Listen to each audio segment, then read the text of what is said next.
नमस्कार, मेरा नाम डॉक्टर राकेश कुमार सिंह है। मैं मानस साइकियाट्रिक क्लिनिक पटना का ऑनर बोल रहा हूँ। मेरे 2 ब्रांचेज है पटना में। जो पहला ब्रांच है वो राजा बाज़ार के पिलर नंबर 65 के सामने पाल मार्केट में सेकंड फ्लोर, और जो दूसरा ब्रांच है वो गोला रोड में एक्सप्रेशन एक्सोटिका सेकंड फ्लोर। और मेरा हेल्पलाइन नंबर है 8252744236। दूसरा हेल्पलाइन नंबर है 7070000466। आज मैं आप लोगों के बीच में बात करने जा रहा हूँ जो कि काफ़ी ज्वलंत विषय है उसके बारे में। और यह है शंका की बीमारी, या इंग्लिश में इसको डेल्यूजन डिसऑर्डर बोलते हैं। तो आप जाने कि डेल्यूजन क्या होता है। डेल्यूजन का इंग्लिश में डेफिनेशन है फॉल्स अनशेकेबल बिलीफ, कि ऐसा भी कोई भी विचार मन में आ जाए जो कि फॉल्स हो, लेकिन पूरी दुनिया आपको कितना भी समझा ले आप कन्विंस नहीं हो, तो वो उस चीज़ को डेल्यूजन बोलते हैं, या हिंदी में शंका की बीमारी बोलते हैं। शंका की बीमारी कई तरह की होती हैं, जैसे डेल्यूजन ऑफ परसिक्यूशन। मतलब उसमें लगेगा कि लोग बाग सब आपको परेशान करना चाह रहे हैं, सब आपके पीछे प्लानिंग कर रहे हैं, आपको नुकसान पहुंचाना चाह रहे हैं, जबकि ऐसा सही नहीं रहेगा। और कितना भी लोग समझाएंगे कि नहीं ऐसा नहीं है, जिस व्यक्ति पे आप के प्रति आप शंका कर रहे हैं वो भी समझाएंगे कि नहीं ऐसा नहीं है, उसके बावजूद भी आपको लगेगा कि नहीं मेरे साथ कुछ गड़बड़ करने वाला है ये, और ये मुझे परेशान या कुछ नुकसान पहुंचाने वाला है। इसके अलावा दूसरा होता है डेल्यूजन ऑफ रेफरेंस। इसमें व्यक्ति को लगता है कि सब लोग मेरे बारे में बात कर रहे हैं, सब जगह मेरी चर्चा हो रही है, पेपर में मेरे बारे में छप रहा है, टीवी में आ रहा है, फलां ब्लूटूथ से लोग मेरे बारे में जान जा रहे हैं, और सब लोग मेरे बारे में बात करके हंसते हैं, मेरे पे ताना मारते हैं। ये सब उसके मन में आएगा और कितना भी समझाने पे नहीं जाएगा। एक होता है डेल्यूजन ऑफ ग्रैंडियोसिटी। इसमें होता है व्यक्ति अपने आप को, जितना उसकी कैपेबिलिटी होती है उससे बहुत ज़्यादा अपने आप को आंकता है, और उस चीज़ में वो कन्विंस रहता है। जैसे कि कोई व्यक्ति बहुत मुश्किल से 12th पास कर रहा है और वो कुछ तैयारी नहीं कर रहा है, कुछ भी नहीं कर रहा है, उसके बावजूद वो कह रहा है कि मैं पक्का IAS अगले बार बन जाऊँगा, जबकि ऐसा वो कुछ प्रयास ही नहीं कर रहा है, फिर भी वैसा बोल रहा है। या पॉलिटिकली वो मुखिया भी बनने लायक नहीं है और अपने आप को कह रहा है मैं प्राइम मिनिस्टर बन जाऊंगा, या मैं बहुत बड़ा साइंटिस्ट बन जाऊंगा, जबकि ऐसा कुछ कर नहीं रहा है। उस दिशा में वो ऐसा प्रयास नहीं कर रहा है। और इसके अलावा एक काफ़ी महत्वपूर्ण डेल्यूजन होता है डेल्यूजन ऑफ इनफिडेलिटी। मतलब स्पाउस के प्रति शंका की बीमारी, उसके कैरेक्टर पर शंका करने की बीमारी।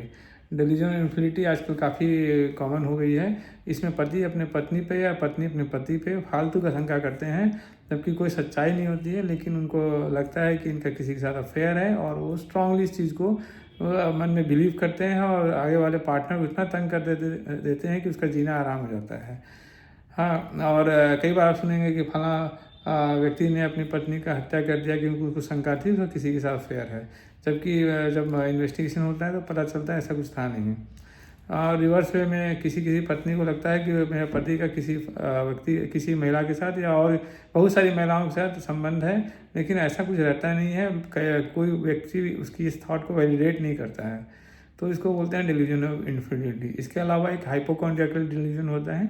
हाइपोकॉन्ड्रियकल डेल्यूजन में लोगों को लगता है कि मेरे को कोई सीरियस गंभीर बीमारी है, जबकि ऐसा कोई बीमारी रहता नहीं है। किसी को लगेगा मेरे को कैंसर है, किसी को लगेगा कि मुझे HIV हो गया है, किसी को और किसी तरह का हार्ट का बीमारी का या और किसी बीमारी का शंका मन में ढल जाता है।